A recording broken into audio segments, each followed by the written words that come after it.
If you understand completely what I'm going to tell you from this moment on, your life will never be the same again. You will suddenly find that good luck just seems to be attracted to you.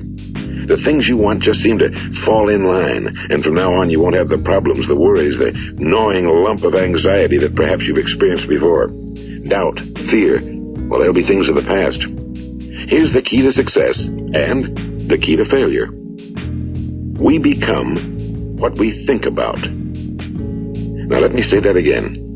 We become what we think about. Throughout all history, the great wise men and teachers, philosophers and prophets have disagreed with one another on many different things. It's only on this one point that they are in complete and unanimous agreement. Listen to what Marcus Aurelius, the great Roman emperor, said. A man's life is what his thoughts make of it. Disraeli said this, everything comes if a man will only wait. I've brought myself by long meditation to the conviction that a human being with a settled purpose must accomplish it, and that nothing can resist a will that will stake even existence for its fulfillment. Ralph Waldo Emerson said this, a man is what he thinks about all day long. William James said, the greatest discovery of my generation is that human beings can alter their lives by altering their attitudes of mind. And he also said, we need only in cold blood act as if the thing in question were real, and it will become infallibly real by growing into such a connection with our life that it will become real. It will become so knit with habit and emotion that our interest in it will be those which characterize belief. He also said, if you only care enough for a result, you will almost certainly attain it. If you wish to be rich, you will be rich.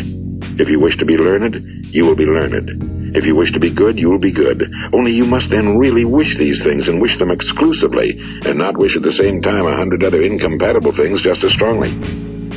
In the Bible, you'll read in Mark 9:23, if thou canst believe, all things are possible to him that believeth. My old friend Dr. Norman Vincent Peale put it this way, this is one of the greatest laws in the universe. Fervently do I wish I had discovered it as a very young man. It dawned upon me much later in life, and I found it to be one of the greatest, if not my greatest discovery outside of my relationship to God. The great law, briefly and simply stated, is that if you think in negative terms, you will get negative results. If you think in positive terms, you will achieve positive results. That is the simple fact, he went on to say, which is at the basis of an astonishing law of prosperity and success. In 3 words, believe and succeed. William Shakespeare put it this way, our doubts are traitors and make us lose the good we oft might win by fearing to attempt. George Bernard Shaw said, people are always blaming their circumstances for what they are. I don't believe in circumstances. The people who get on in this world are the people who get up and look for the circumstances they want, and if they can't find them, make them. Well, it's pretty apparent, isn't it? And every person who discovered this for a while believed that he was the first one to work it out. We become what we think about. Now, it stands to reason that a person who's thinking about a concrete and worthwhile goal is going to reach it, because that's what he's thinking about, and we become what we think about. Conversely, the man who has no goal, who doesn't know where he's going, and whose thoughts must therefore be thoughts of confusion and anxiety and fear and worry, becomes what he thinks about. His life becomes one of frustration and fear and anxiety and worry. And if he thinks about nothing, he becomes nothing. Now, how does it work? Why do we become what we think about? Well, I'll tell you how it works as far as we know. Now, to do this, I want to tell you about a situation that parallels the human mind. Suppose a farmer has some land, and it's good, fertile land. Now, the land gives the farmer a choice. He may plant in that land whatever he chooses. The land doesn't care. It's up to the farmer to make the decision.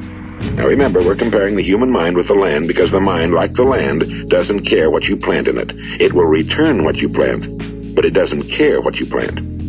Now let's say that the farmer has 2 seeds in his hand. One is a seed of corn, the other is nightshade, a deadly poison. He digs 2 little holes in the earth and he plants both seeds, one corn, the other nightshade. He covers up the holes, waters, and takes care of the land, and what will happen? Invariably, the land will return what's planted. As it's written in the Bible, as ye sow, so shall ye reap. Now remember, the land doesn't care. It'll return poison in just as wonderful abundance as it will corn. So up come the 2 plants, one corn, one poison. Now the human mind is far more fertile, far more incredible and mysterious than the land, but it works the same way. It doesn't care what we plant. Success, failure. A concrete, worthwhile goal, or confusion.